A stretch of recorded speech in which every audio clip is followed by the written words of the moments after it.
What are you thinking right now? I'm just thinking about how beautiful you look in this light.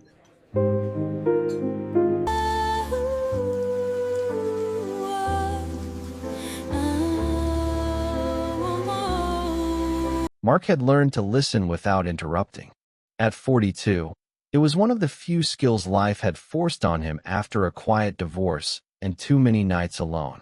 So when Emily started talking, he assumed it was just another moment where someone needed to let off steam. He leaned back in his chair, coffee cooling in his hand, eyes on the rain sliding down the cafe window. Emily sat across from him, fingers wrapped tightly around her mug. At 26, she always seemed full of energy, always smiling too quickly, talking too fast. She worked in the same office building as Mark, 2 floors below his firm. Their conversations had started months ago, small talk in the elevator, friendly jokes in the lobby. Somewhere along the way, those talks turned into shared lunches and quiet coffee breaks like this one. "I don't know why everything feels so heavy lately," she said, staring into her cup. Her voice was calm, almost casual, like she was describing the weather. "It's like I'm doing everything right, but nothing feels right." Mark nodded, saying nothing. He had heard versions of this before. Work stress, relationship doubts, the kind of venting people needed once in a while. He waited for the usual laugh at the end, the quick smile that would brush it all away. But it didn't come. Emily's shoulders slumped. Her grip tightened. She took a slow breath that shook more than it should have. "My mom keeps asking when I'm going to settle down," she continued. "My friends are getting married, having kids, and I feel like I'm stuck in the same place, pretending I'm fine." Mark watched her carefully now. There was something different in her eyes. Not frustration, not annoyance, something deeper, something tired. "You don't have to compare yourself to anyone," he said gently. "Everyone moves at their own pace." She nodded, but her lips trembled. She pressed them together, as if trying to hold something back. "I tell myself that every day," she whispered. "But some nights, I go home and sit in my car because I don't want to walk into my apartment alone." That was when Mark felt it shift. The air between them changed, heavy and still. He set his coffee down slowly. Emily looked up at him, and her eyes filled in a way that made his chest tighten. She blinked once, twice. Then the tears spilled over, silent at first, sliding down her cheeks like she hadn't planned on crying at all. "I'm sorry," she said quickly, brushing at her face. "I didn't mean to do this. I thought I just needed to talk." Mark leaned forward, his voice low. "Hey, you don't need to apologize." She tried to smile, but it broke halfway. Her shoulders started to shake, small at first, then harder. People around them laughed and talked, unaware, while Emily came apart right there in the middle of the cafe. Mark hesitated for a second, then reached across the table. He didn't touch her hand. He just rested his palm close enough that she could choose. After a moment, she slid her fingers into his, gripping tightly like she was afraid she might fall if she let go. "I feel invisible," she said through quiet sobs. "At work, in my life, like no one really sees me." Mark swallowed. He had felt invisible too, in different ways, in different years. He squeezed her hand gently. "I see you," he said, surprised by how true it felt. Emily's breathing slowly steadied. She looked at him then, really looked at him, as if noticing something she hadn't before. The age difference, the calm in his eyes, the way he didn't rush her or try to fix her. For a moment, neither of them spoke. The rain outside grew heavier, tapping against the glass like a soft warning.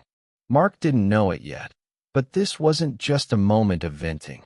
It was the first crack in a wall they had both built, and once it opened, nothing would stay the same. The next few days were awkward, but in a way neither of them could ignore.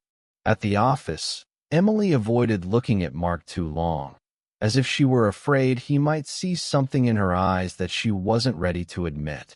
But the memory of that cafe, The warmth of his hand near hers lingered in her mind like a secret she couldn't share. Mark, on the other hand, found himself thinking about her constantly. He replayed every word she had whispered, every tear that had fallen, every quiet moment when she had let herself be vulnerable. At his age, he had grown cautious, careful not to get involved in situations that might end in heartbreak. But something about Emily stirred a protective, almost reckless part of him, the part that wanted to be there when the world felt too heavy. It started innocently enough. A shared elevator ride that lasted a little longer than necessary, a text asking if she wanted coffee after work. And then one Friday evening, when the office was nearly empty, Emily found herself standing by his desk, fiddling with her phone, unable to meet his gaze. "Do you want to get some air?" Mark asked softly. His voice carried that same calm reassurance that had held her together the day she cried. Emily nodded, following him out to the small terrace behind their building.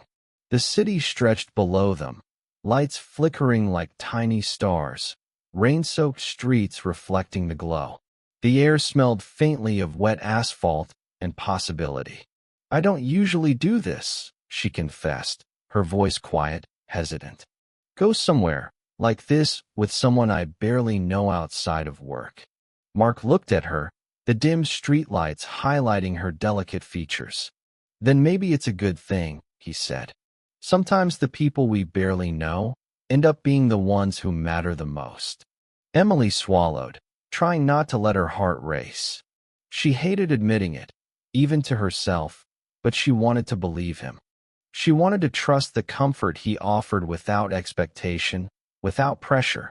But there was always a voice at the back of her mind whispering, "He's too old for you." This could never last.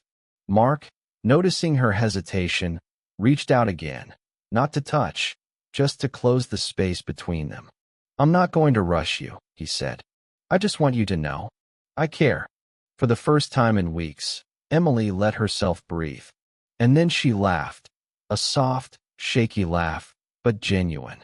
It startled them both, breaking the tension like sunlight cutting through clouds. "Why do you make it sound so easy?" she asked. "Because it should be," he replied. "Feeling something real shouldn't be complicated." They stayed on that terrace for almost an hour, talking about everything and nothing. Her laughter came more freely, her smiles more honest. And yet, underneath it all, a quiet tension lingered, an unspoken awareness of the age difference, the office gossip, the future they weren't sure existed. When it was finally time to leave, Emily felt a pang in her chest. She didn't want the evening to end, but she also didn't want to admit how quickly she had begun to rely on him, how quickly she had begun to care. As they walked down the empty streets together, their hands brushed. Neither pulled away. Instead, they let it linger, a quiet promise, fragile but unmistakable. Mark didn't know where this was going. Emily didn't either. But for the first time, both of them allowed themselves to hope that maybe, just maybe, they could find something extraordinary in the middle of ordinary lives. And yet, as the shadows of the city stretched longer, a whisper of doubt lingered in Emily's mind. She had built walls before. She had been hurt before. And now, just when she was beginning to let someone in, she wondered if she was about to break her own heart all over again. The night ended quietly, but the tension between them didn't fade. It only grew, like a storm gathering strength on the horizon. The following weeks blurred into a delicate rhythm of stolen moments and secret glances.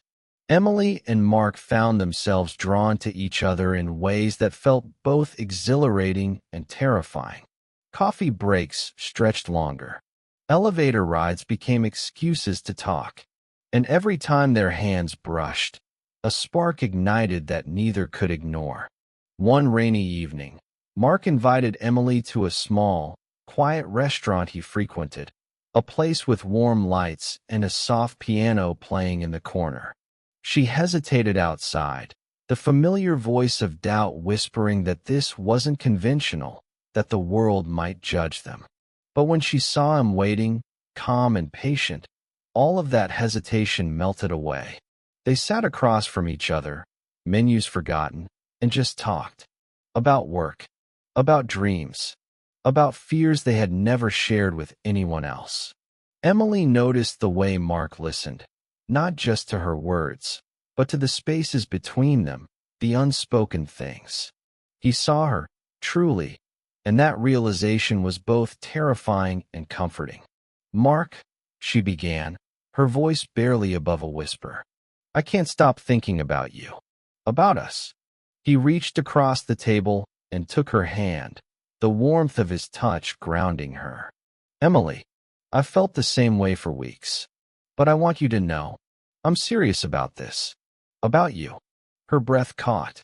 It wasn't the words themselves, but the sincerity behind them, the raw honesty he carried that made her heart ache. For a moment, time seemed to stop. The rain outside fell softly, like a lullaby for the city, while inside, something else stirred, something fragile, yet undeniable. But even as they leaned closer, the shadows of reality lingered. Their age difference, the office gossip, the possibility of heartbreak, it all hovered at the edges. Emily's eyes flicked down, afraid to meet his gaze. You're older," she said finally, almost ashamed of the words. "I don't want this to fail because of that." Mark smiled gently, brushing a damp strand of hair from her face. "Age doesn't define what we feel.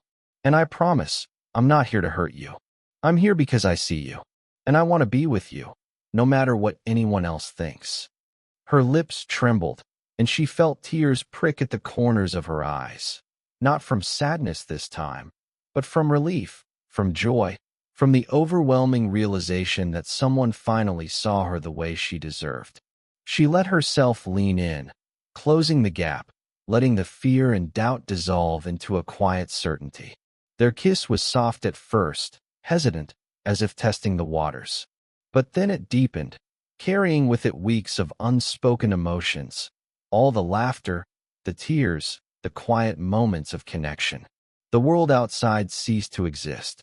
There was only the two of them, together in a fragile bubble of warmth and understanding.